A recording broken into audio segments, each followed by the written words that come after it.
Welcome to a review lesson on how to use right triangle trigonometry in order to find sides and angles of right triangles. Now, first thing we want to make sure is that you have a calculator and that it's in degree mode. So if you have a calculator like this, to make sure it's in degree mode, click the mode button and then arrow down till you hit degree and you press enter and now degree will be highlighted. And now we can simply hit second quit to go to our home screen. All right, so we need to first make sure we remember which side is the opposite, adjacent, and hypotenuse. Now you'll recall that the hypotenuse is always the side opposite the right angle. So here's our hypotenuse, and same thing over here. Here's our hypotenuse. That one doesn't depend on the angle, but the other sides do depend on the angle. So for instance, if I'm working with angle A, then opposite angle A is the side that doesn't touch it. And so this is opposite A. And adjacent to A is this side that's remaining. It's not the hypotenuse, but it is one of the sides of angle A. So this is adjacent to A. Now in the same way, we could have angle B over here. And what's opposite angle B is over here. So if we're working with angle B, well, this side is the one that is opposite angle B, whereas this side is adjacent to angle B. So let's try one more. Let's just pick this angle here. I'm going to call it P. It doesn't always have to be A and B. And the side opposite P is the one that does not touch it way across here. So this is opposite angle P, which means that this would be adjacent angle P. All right, now to remember your trig ratios, you probably have heard this before, but we remember SOHCAHTOA. And S is for sine, which is opposite over hypotenuse. C is for cosine, adjacent over hypotenuse. And T is for tangent, which is opposite over adjacent, and this will help you remember them. All right, so here we're going to use our angle theta, the Greek letter theta, and find the sine, cosine, and tangent. So let's start with sine. Sine of theta, we know, is opposite over hypotenuse. So we're going to take the side opposite theta, which is 5, going straight across here. So we've got 5 over the hypotenuse, which is 13. Cosine, I'll just mark this as opposite because that'll be helpful. Cosine of theta is our side that is adjacent over the hypotenuse. Since we know 13 is our hypotenuse, that means 12 is our adjacent side. So that is 12 over 13. And tangent of theta is opposite over adjacent.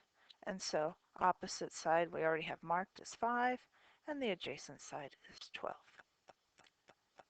Now, what we want to be able to do is use all of that information in order to solve a problem. So when I solve a problem like this, first I locate my angle, there it is, 53 degrees, and I label my sides. And I realize this is the hypotenuse over here, and I'm not going to be using that. I'll put in parentheses. This side is opposite, so this side must be adjacent, and we can see that we know the adjacent side, and we are trying to find the opposite side, so we go through. Let's see, SOHCAHTOA, and I am looking for the one with O and A, and so I realize, okay, I want tangent. So I've got the tangent, and I take the tangent of the angle, 53 degrees, equals x over 4.5. When solving these, a lot of students like to cross multiply, so they say, well, you know what, I could just write this over 1, and so they would have multiply out 4.5 tangent of 53 degrees equals x. And now we pull out our calculator and we just type that in, 4.5 tangent of 53. Enter, and I'm going to just round it to 2 places, so x equals, oops, let's take a look at that, 5.97. All right, let's try another one. In this one, we have our angle, 30 degrees right here. We can see across is our side that's opposite.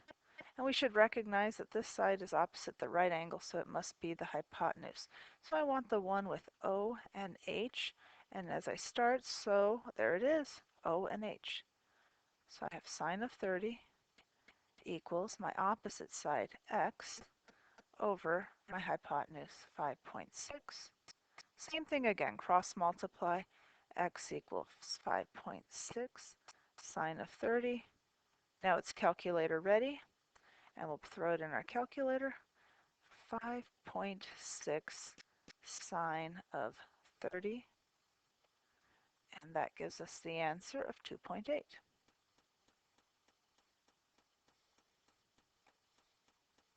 All right, so we've got a few more. We're going to find the length of A in each of these. So we'll run through these examples. So in this one, here's our angle, 61 degrees. And notice the opposite side, there's nothing there. This side is, over here is my hypotenuse. It's opposite that right angle going across here. And so this is my adjacent side. So I'm looking for the one with H and A. So I'm going to use, let's see, not so, because that's not H and A. Ca, there we go. There's my H and A. So I'm going to do cosine of 61 equals, and my adjacent side is 4, and my hypotenuse is A. We'll do the cross multiply thing again. And when we cross multiply, we get A times cosine 61 equals 4. And now we're going to get A equals 4 over cosine 61. So we're calculator ready. And we go in here. This time we have 4 divided by cosine of 61. And there's our side. A equals, oops, I lost it. It was 8.25. All right, I think we've done enough of those, so let's move on to the next thing, and this is where we have the inverse trig ratios. Inverse means that we undo sine, or we undo cosine, or undo tangent. And we're going to use that whenever we want to find the degree measure of an angle. So here we have a problem where we know two sides, and we are asked to find angle A. And we can see that the first side that was given to us is opposite. We see up here this is the hypotenuse, but we don't know that. And this is side adjacent. So I want the one with O and A, so that's not going to be so, and that's not going to be Ka, but it's going to be Toa. There's our O and A, so not those two. So we're going to take the tangent of angle A equals opposite 3 over adjacent 6. And in order to find angle A, we need to undo tangent. And so we write it like this. A equals the inverse tangent of 3 over 6. And this undoes tangent, and I have a calculator ready now. So I go in here and clear my screen. So I hit second tangent. Notice that when I hit second tangent, it now looks like tan inverse up here. 3 divided by 6. Press enter. There's my answer, 26.6 degrees. All right, let's try another one. This time we're asked to find angle B.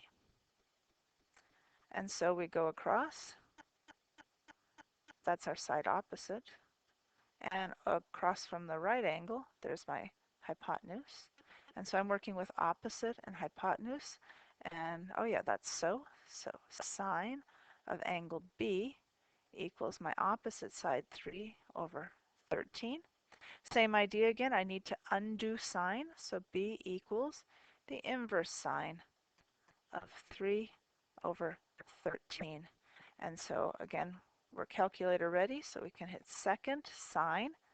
So in order to get that -1, second sine, and then 3 divided by 13. And there's our angle, B equals 13.3 degrees. Well, that's a lot of 3's and 13's in there. Just coincidence. All right, so I think that should give you enough. Sometimes you're going to be given a problem, and let's just take a look at something like this, where it asks you to solve the right triangle. So let's just throw in a right triangle and talk about solving a right triangle. And let's say my right triangle has sides So let's say that's 90 degrees, and let's say I know that this side is 5, and I know that this side is 9. And so I'm asked to solve for everything, and let's just give some letters to this. Let's call this M, N, and P. And the side opposite big M would be little m. All right, so I need to find a whole bunch of things on this, and the things that are missing, let's just make sure we see. We don't know angle M, we don't know angle P, and we don't know side M. And we have lots of choices on how to do this, but I'm going to use trig to start us off. And let's find angle M first. So when we find angle M, I know the adjacent side, and I know the hypotenuse, so I'm going to use cosine. So cosine of m equals 5 over 9, which means that m is the inverse cosine of 5 over 9.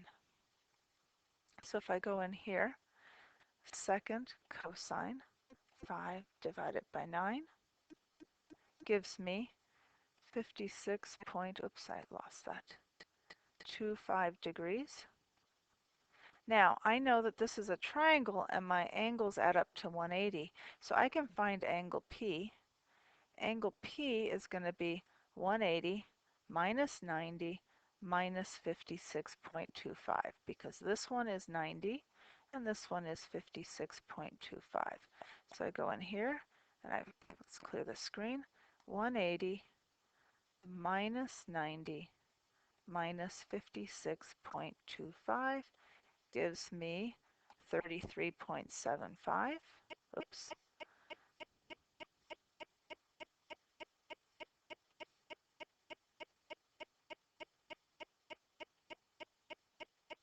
So now I know this angle as well.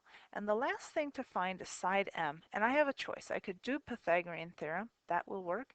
But since we're doing trig right now, we're going to practice with trig. So let's go with angle M. And let's see, M is my opposite side. So I could use sine since I know my hypotenuse. So let's see, we're going to use sine. So the sine of 56.25 equals my opposite side M over my hypotenuse 9. And when I cross multiply, m equals 9 sine 56.25. And we'll just type that in, 9 sine 56.25. And there's our answer, 7 point, I think it was 48. Yeah, 48. All right. I think you're ready for your right triangle trig homework now.